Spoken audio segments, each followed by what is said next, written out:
I mean যাদের মাথায় কিছু নাই তারা বলে আমার পিঙ্ক কালার গরু পছন্দ, পিঙ্কি গরু। আরে ভাই, পিঙ্কি কোনোদিন গরু হয়? তুই প্র্যাকটিক্যাল হ, গরু হয় 3 কালারের। গরু দেখলে আমি লাল আর কালো এই দুইটার ভিতরে গরু দেখি।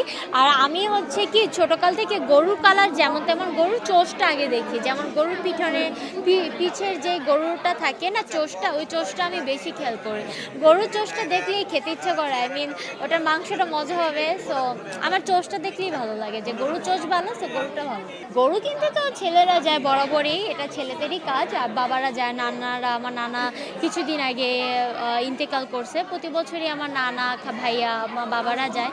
যেহেতু এবার নানা নেই, সো এবার গরু হয়তো বাবারা কিনবে, আমার বড় খালামণির হাজবেন্ড তারাই কিনবে। মাঝে মাঝে যাওয়া হয়, ওই যে ওর সাথে গত বছর আমি গরু দেখতে গেছিলাম, ভিজিট করতে গেছিলাম গরু, যে কি টাইপের গরু উঠছে, কত টাকা, কি কালার গরু।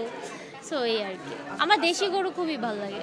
গত বছরই হচ্ছে হাটে গিয়েছিলাম ওর সাথে, ওই গরু দেখা হয়। আমার নানারা বাবারা প্রতি বছরই গরু কুরবানি দেয় আলহামদুলিল্লাহ, খালামণিরা। আর আমাদের বাসা পাশাপাশি তো, সো কুরবানি দিলে আমাদের জন্য খুবই ভালো, মানে ভালো লাগে সবাই আর কি। নিগা না, বাট আমার হচ্ছে একটু ব্রাউনিশ গরু খুবই ভালো লাগে, একটু লাল লাল ব্রাউন গরু খুব ভালো লাগে।